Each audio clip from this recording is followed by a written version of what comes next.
Decoding cinema में आपका स्वागत है। आज मैं आपको 2022 की एक ड्रामा फिल्म दिखाऊंगा जिसका शीर्षक इन आवर प्राइम है। इस वीडियो के अंत में स्पॉइलर है तो इसका ध्यान रखें। दक्षिण कोरिया के सबसे प्रतिष्ठित हाई स्कूल में सिर्फ जहां 1% छात्र दाखिल होते हैं, हान जी वू फिट होने में विफल रहता है। वह अपने पुराने छोटे से स्कूल में सबसे होशियार छात्र हुआ करता था, लेकिन यहाँ प्रतिभाओं से घिरा हुआ होता है।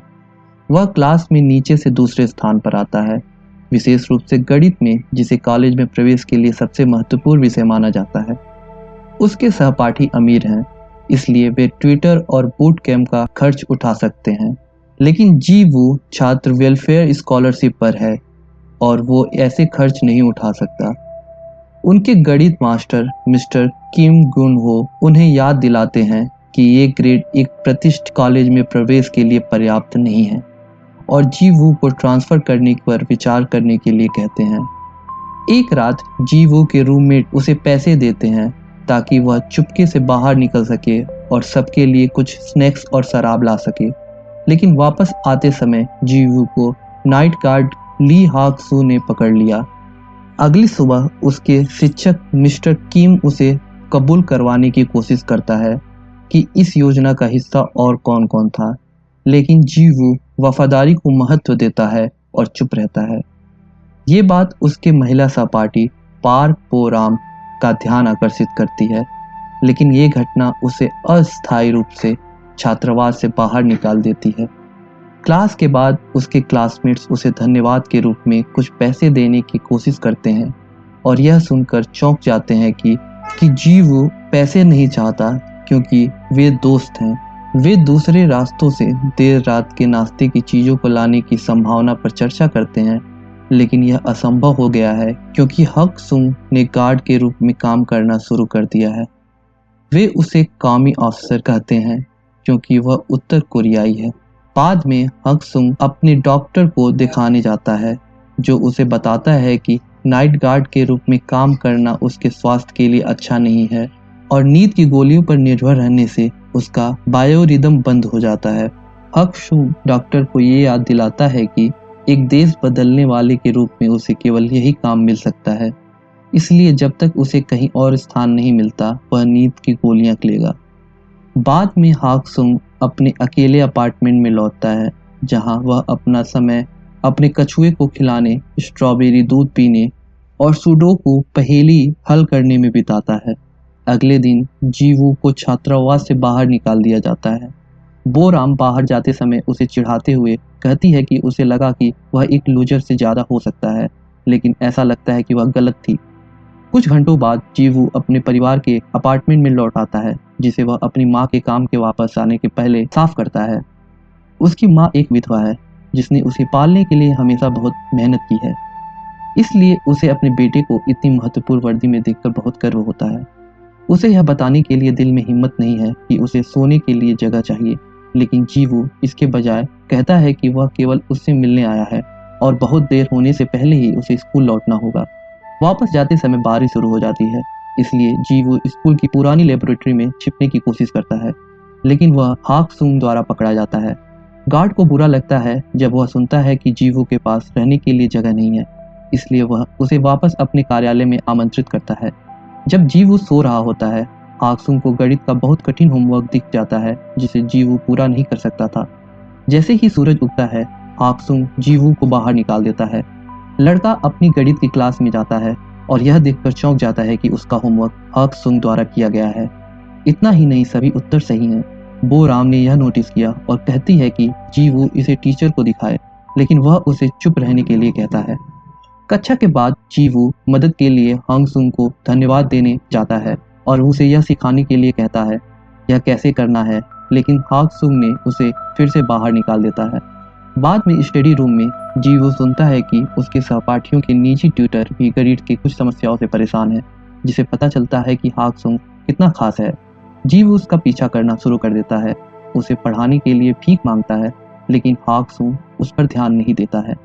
एक दोपहर जब वह कचरा निकाल रहा होता है, हाक सुंग शिक्षकों को लापरवाह माता पिता और निम्न परिसरों के साथ वेलफेयर छात्रों के बारे में बात करते हुए सुनता है और मिस्टर किम सूची में जी वू को शामिल करते हैं। जब जीवू फिर से ट्यूशन मांगने के लिए उसके पास जाता है तो हांग सुंग उसे बताता है कि स्थानांतरण करना कहीं बेहतर है और आत्मदया कोई बैज नहीं है क्योंकि यह आपको त्रासदी से भर देता है।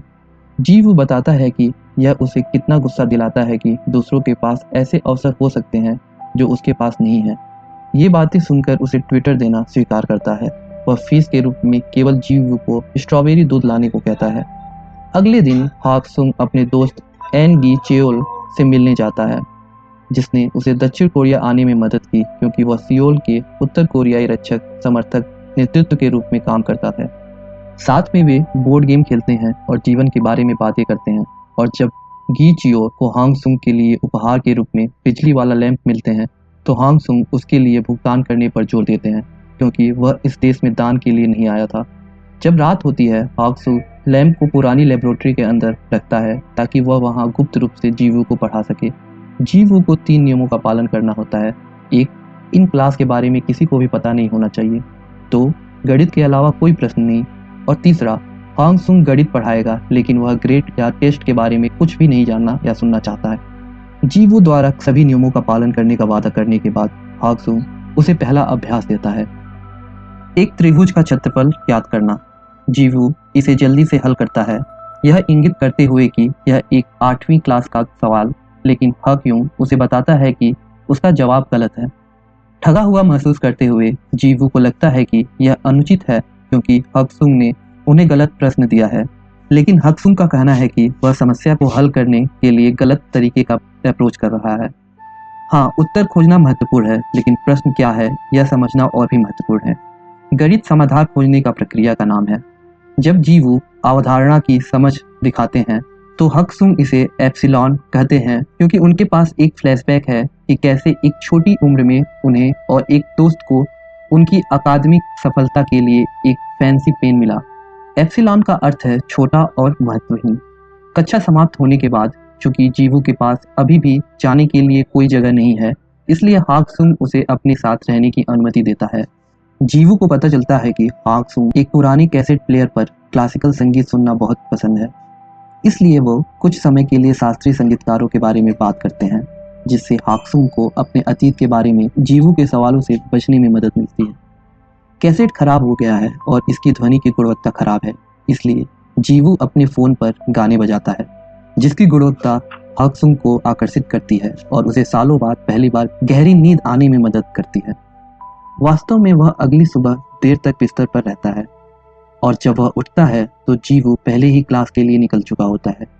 मिस्टर किम के पास अपने गणित के छात्रों के लिए कुछ महत्वपूर्ण समाचार है। फाइनल होने के बजाय उनकी कक्षा प्रतिष्ठित पाइथागोरस गणित प्रतियोगिता में भाग लेगी, जिसे उनकी परीक्षा के रूप में गिना जाएगा। बच्चे इस बारे में खुश नहीं हैं क्योंकि उनके पास अभ्यास करने के लिए केवल 2 महीने हैं, लेकिन मिस्टर किम उन सभी से स्वर्ण जीतने की उम्मीद करते हैं। जीवू गणित की कक्षाओं के लिए हर दिन हक्सुंग के पास जाता है और बोराम यह देखना शुरू कर देती है कि जीवू कितनी बार स्ट्रॉबेरी दूध खरीदता है, लगभग मानो उसे स्ट्रॉबेरी दूध की लत पड़ गई है। एक शाम जीवू को हल करने की तकनीक जानने के लिए एक सवाल पूछता है, लेकिन हाक्सुंग बताते हैं कि वह उम्मीद करते हैं कि वह इसे मैनुअल रूप से जोड़ देगा। 3 घंटे बाद जीवू इसे हल करता है, इसलिए हाक्सुंग उसे कुछ खास सिखाता है। प्रसिद्ध गणितज्ञ बर्नार्ड रीमन ने हल करने की प्रक्रिया के साथ अंतरंग होने के लिए हाथ से 2 के वर्गमूल के 38 दशमलव की घटना की। महत्वपूर्ण बात यह है कि जिसे आप खुद कर सकते हैं उसे एक सूत्र याद करके न करें। जब गणित की बेहतर समझ की बात आती है तो यह बहुत मददगार होती है।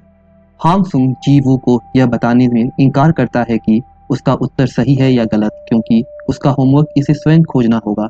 यही एक गणितज्ञ का काम है। जैसे जैसे सप्ताह बीतता है जीवू हर दिन अपने गणित कौशल में अधिक से अधिक सुधार करता है। एक दोपहर उसे कुछ दुखद समाचार प्राप्त होता है। एक करीबी दोस्त और साथी वेलफेयर छात्र अपने पुराने स्कूल में वापस ट्रांसफर हो रहा है, यह स्वीकार करते हुए कि यहाँ आना कभी भी उसके लायक नहीं था। अब जीवू को अपनी स्थिति के बारे में कुछ सोचना है और बोराम उसे सुनने की कोशिश करती है, लेकिन उसे लगता है कि वह यह कहकर उसका मजाक उड़ा रही है कि वे भी उसी की हालत में है जब वह वास्तव में वह एक अमीर घर से है। उनकी बातचीत बाधित होती है जब बोराम की माँ उसे लेने आती है। जब वे कार में बैठते हैं तो बोराम को एक वेलफेयर फंड से पढ़ने वाले बच्चे के साथ घूमने के लिए डांटा जाता है। बोराम तकनीकी रूप से अपने तलाकशुदा माता पिता की वजह से वेलफेयर पर है, लेकिन वह वित्तीय सहायता पर नहीं है। उसकी माँ भी उसे पियानो संगीत सुनने के लिए डांटती है क्योंकि वह चाहती है कि बोराम अपनी पढ़ाई पर ध्यान केंद्रित करे, इसलिए अपने मिस्टर किम को बोराम की निजी ट्यूटर नियुक्त करती, जो कि अवैध है। उस रात बाद में जीवू हक सुंग को अपने दोस्त के बारे में बताता है और सोचता है कि क्या उसे भी ट्रांसफर करना चाहिए। हक सुंग उसे हार न मानने के लिए प्रोत्साहित करता है और उसे याद दिलाता है कि सफल होने के लिए सबसे महत्वपूर्ण चीज बुद्धि नहीं है, बल्कि अंत तक बने रहने का साहस है। अपनी बात को साबित करने के लिए वह जीवू को उनके द्वारा ठीक किए गए अभ्यास दिखाता है, जबकि अंतिम समाधान में कुछ गलतियां हैं। लड़के ने उन्हें हल करने की प्रक्रिया को सही ढंग से सीखा है। उसी रात जीवू का निलंबन समाप्त हो जाता है, इसलिए उन्हें हॉस्टल में वापस जाना पड़ता है, लेकिन वो हागसुंग के साथ एक निश्चित स्थान पर मिलते रहने का प्लान बनाता है। अगले दिन बोराम उसे माफी के साथ स्ट्रॉबेरी दूध उपहार में देती है और जब वह विचलित हो जाता है तो वह पुरानी लेबोरेटरी में उसका पीछा करती है और उसके रहस्य का पता लगाती है। जीवू की देखभाल करने के लिए हागसुंग को धन्यवाद देने के बाद वह पूछती है कि क्या वह भी समय समय पर आ सकती है, और जब तक वह इस बात को गुप्त रखेगी तब तक हागसुंग स्वीकार कर लेता है। बोराम भी उसे कामी ऑफिसर कहती है और यह हागसुंग को भ्रमित करता है। वह उत्तर कोरिया से हो सकता है, लेकिन उसने कभी सेना में सेवा नहीं की। एक कारण से वह समझाने की जहमत नहीं उठाता, उसे सेवा से छूट दी गई थी। उस समय उन्होंने छात्रों के एक समूह को परिसर के चारों ओर घूमते हुए देखा, लेकिन पिछली बार जीवू के साथ क्या हुआ यह जानने के बाद हागसुंग ने इसके बारे में कुछ नहीं कहने का फैसला किया। एक और शाम जीवू हागसुंग से पूछता है कि इतनी मेहनत से गणित का अध्ययन क्यों किया। वह बताते हैं कि पहले तो उन्होंने इसे छात्रवृत्ति और अपने परिवार के खातिर किया, लेकिन जितना अधिक उन्होंने इसके बारे में सीखा उतना ही सुंदर उन्होंने पाया, इसलिए उन्हें इससे प्यार हो गया। फिर वे बोराम को पियानो में हागसुंग में शामिल होने के लिए कहते हैं ताकि वह उसे एक अच्छी छोटी सी चाल सिखा सके। अगली गणित कक्षा के दौरान जीवू मिस्टर किम के एक अभ्यास के उत्तर को तर्क का उपयोग करके सही करता है, जो हागसुंग ने उन्हें गलत प्रश्नों के बारे में सिखाया था। हालांकि मिस्टर किम इसके लिए उसे डांटते हैं। उत्तर सही हो सकता है, लेकिन यह वह नहीं है जो परीक्षक का इरादा था, और यही एकमात्र चीज है जिसके बारे में छात्रों को चिंता करने की आवश्यकता है। वह समाधान देना जो अपेक्षित है, न कि वह जो सही है। यह सब परीक्षण तकनीक के बारे में है, लेकिन जीवू इसे स्वीकार नहीं करता है और जवाब देता है कि वह अभी भी परीक्षण पर सही उत्तर देगा। उसे इस तरह के रवैये के लिए असभ्य मानते हुए मिस्टर किम उसे बाकी कक्षा के लिए दरवाजे से बाहर कर देते हैं। बाद में जीवू मिस्टर किम को सूचित करता है कि वह ट्रांसफर नहीं देगा। दोपहर में हागसुंग की एक और यात्रा के दौरान गी चेओल उसे एक स्मार्टफोन उपहार में देता है ताकि उसे ढूंढना आसान हो जाए। हागसुंग खुशी खुशी इसे बाद में जीवू को दिखाते हैं और लड़का यह नोटिस करने में मदद नहीं करता कि वह इस छोटे पर्दे पर लंबे शोध पढ़ रहा है। मदद करने के लिए जीवू एक सहपाठी से उसे कंप्यूटर लैब में घुसने के लिए कहता है ताकि वह पूरे दस्तावेज को प्रिंट कर सके और उसे हागसुंग को उपहार में दे सके। जीवू हागसुंग के पाठों के लिए अद्भुत धन्यवाद कर रहा है और जब बोराम संगीत को याद करके अच्छी तरह से लिखना शुरू करती है, लेकिन वह जल्द ही निराश हो जाती है। दबाव उस पर भारी पड़ता है और वह परीक्षा समाप्त किए बिना ही कक्षा छोड़ देती है। उसकी माँ उसे शर्म से बचने के लिए घर पर रहने देती है और स्कूल से झूठ बोलती है, यह कहते हुए कि वे एक यात्रा पर जाएंगे। जब जीवू उसे संपर्क करने की कोशिश करता है तो उसके सभी मैसेजों को नज़रअंदाज कर दिया जाता है। शाम को जीवू और हागसुंग एक शास्त्रीय संगीत कार्यक्रम में जाते हैं कि बोराम ने उन्हें मुफ्त टिकट दिया क्योंकि उसके परिवार की कंपनी इसे प्रायोजित करती है। बोराम कहीं दिखाई नहीं देती, लेकिन कम से कम हागसुंग को इतना मजा आता है कि वह आंसू में बह जाता है। बाद में हागसुंग जीवू को अपने स्थान पर रात के खाने के लिए आमंत्रित करता है, जिससे जीवू को यह एहसास होता है कि वह पहली बार हागसुंग को खाते हुए देखता है। उसी रात कोई इंटरनेट पर पाइथागोरस एग्जाम पेपर को लीक कर देता है, जिससे शिक्षकों को परेशानी होती है। अब उन्हें उस छात्र को ढूंढना होगा जिसने ऐसा किया था, यदि वे नहीं चाहते कि शिक्षा बोर्ड उन्हें बर्खास्त करे। इस बीच जीवू और हागसुंग कुछ खरीदारी के लिए एक किताबों की दुकान पर जाते हैं और एक अजनबी हागसुंग को पहचान लेता है। यह आदमी भी उत्तर कोरिया से होता है और हागसुंग को डॉक्टर कहता है। उसे याद करते हुए उन दिनों से याद किया जाता है जब हागसुंग ने उस विश्वविद्यालय में कक्षाएं पढ़ाए थे जिसमें उन्होंने भाग लिया था। वह आदमी हागसुंग को प्रसिद्ध गणितीय प्रतिभा भी कहता है और सोचता है कि जीवू उसका बेटा है, जो उन्हें एक अजीब स्थिति में डालता है। हागसुंग स्मृति के लिए आदमी को धन्यवाद देता है और जीवू के सवालों का जवाब देने से इनकार करते हुए दुकान छोड़ने के लिए दौड़ता है। जब वह घर जाता है तो हाक्सुम अपने बेटे के साथ बिताए अच्छे समय को याद करता है, जैसे एक साथ रात का खाना खाना, कछुआ खिलाना और स्ट्रॉबेरी दूध खरीदना, क्योंकि यह ताईयान का पसंदीदा था। अगले दिन टीवी पर कुछ महत्वपूर्ण समाचार दिखाई देते हैं। रीमेल परिकल्पना सबसे महत्वपूर्ण गणितीय समस्याओं में से एक ली हांगसू नामक एक प्रसिद्ध उत्तरी कोरियन द्वारा हल की जाने वाली है। अब वह विद्वानों के एक बोर्ड द्वारा इसकी समीक्षा जारी है। टीवी पर प्रोफेसर ओ इस कहानी को बताते हैं और कैसे उन्होंने एक गणित ओलंपियाड में प्रवेश किया जब वह एक बच्चे थे और हांगसू से मिले, जिन्होंने उत्तर का प्रतिनिधित्व किया जबकि ओह ने दक्षिण की प्रतिनिधित्व किया। उन दोनों को एक प्रसिद्ध गणितज्ञ द्वारा एक फैंसी पेन दिया गया था और वो आज भी उनके पास है। गी चेओल और जीवू दोनों समाचार देखते हैं और यह जीवू है जो हाक्सुम को सबसे पहले इसके बारे में पूछने के लिए पाता है। हालांकि हाक्सुम क्रोधित हो जाता है और उसे रीमेन परिकल्पना का फिर कभी उल्लेख नहीं करने के लिए कहता है। इस बीच मिस्टर किम को एग्जाम पेपर आउट की घटना से परेशानी हो जाती है क्योंकि उनकी प्रतिष्ठा दांव पर है। लेकिन जब एक छात्र द्वारा कुछ अफवाहों पर पारित होने के बाद एक सहकर्मी सुरक्षा टेप की समीक्षा करता है तो वह अपना बचाव पाता है। अगले दिन मिस्टर किम ने जीवू को फोन करके उसे अपने हाथों में कुछ मुद्रित सीट के साथ कंप्यूटर लैब से चुपके से निकलने की रिकॉर्डिंग दिखाने के लिए कहा। जीवू यह समझाने की कोशिश करता है कि दोनों घटनाएं अलग अलग हैं, लेकिन उसके पास इसे साबित करने की कोई तरीका नहीं है। टेप सबूत और तथ्य यह है कि वह जादुई रूप से कुछ महीनों में गणित में बेहतर हो गया। कोई भी उस पर विश्वास नहीं करेगा, इसलिए मिस्टर किम ने उसे एक सौदा किया कि यदि वह ट्रांसफर स्वीकार करता है तो वह यह बात सार्वजनिक नहीं करेगा। अफसोस की बात है कि जीवू के लीक होने की अफवाहें अभी भी सभी के कानों तक पहुंचनी है और बोराम इससे परेशान हो जाती है क्योंकि वह सच जानती है। दूसरी तरफ गी चेओल को अपनी भी कुछ परेशानी होती है। उत्तर कोरिया इस बात से नाराज है कि दक्षिण हांगसुम की उपलब्धियों को ले रहा है, खासकर जब से ये खोजें सैन्य एन्क्रिप्शन से जुड़ी हुई हैं। इसलिए NIS चाहता है कि जी चियोल हांगसुम को टीवी पर आने के लिए मनाए ताकि मामलों को स्पष्ट किया जा सके। हांगसुम का नाम अब पूरी चर्चा में है और एक पुराना सहयोगी भी उसे मिलने जाता है ताकि उसे एक साथ उत्तर में लौटाने के लिए मना सके। गी चियोल NIS को अपनी पीठ से दूर रहने में सक्षम नहीं होने के लिए माफी मांगने के लिए हांगसुम के पास जाता है, लेकिन हांगसुम अभी भी इतने वर्षों तक की गई सुरक्षा के लिए आभारी है। जबकि हांगसुम की पैकिंग शहर छोड़ने के लिए है, गी चेओल अपने शोध के साथ दस्तावेज को वापस कर देता है। हांगसुम ने वर्षों पहले फेंकने की कोशिश की और जी चियोल ने इसे बचाया क्योंकि वह कचरा होने के लिए बहुत मूल्यवान था। उसी समय जीवू भी आ जाता है, लेकिन चिल्लाने की आवाज सुनकर वह बाहर रहने की फैसला करता है। हांगसुम गुस्से में है क्योंकि वह शोध था जिससे उसे अपने बेटे के जीवन की कीमत चुकाई, इसलिए उसने उसे टीवी पर डालने से इनकार कर दिया। गी चियोल के जाने के बाद जीवू हांगसुम से बात करने के लिए कोशिश करता है, लेकिन वो केवल उस पर भड़क जाता है। वह यह स्वीकार करने में इनकार कर देता है कि वे शिक्षक और छात्र से ज्यादा करीब हैं। बाद में जीवू को परेशान बोराम का फोन आता है, जो यह नहीं समझता है कि वह उन्हें इस तरह फ्रेम करने की अनुमति क्यों दे रहा है, लेकिन वह उसे बताता है कि यह खत्म हो गया है और वह फोन काट देता है।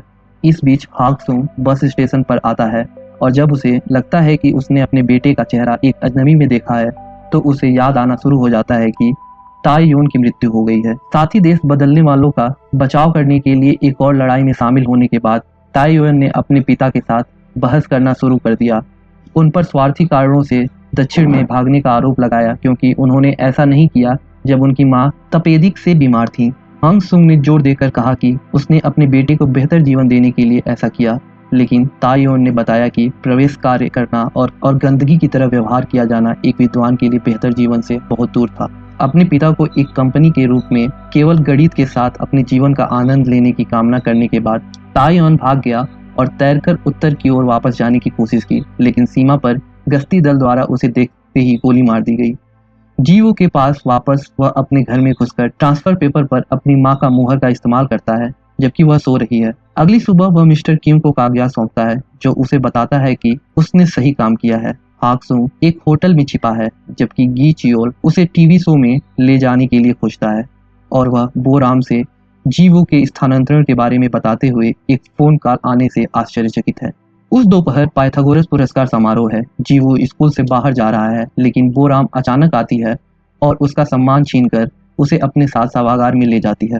प्रोफेसर ओ हाल ही में सिद्ध सिद्धांत के बारे में एक भाषण के साथ समारोह को खोलता है, और यही वह क्षण है जब हाक्सुंग नदी पर अपने कछुए को मुक्त करने के बाद स्कूल में पहुंचकर समारोह में बाधा डालने को फैसला करता है।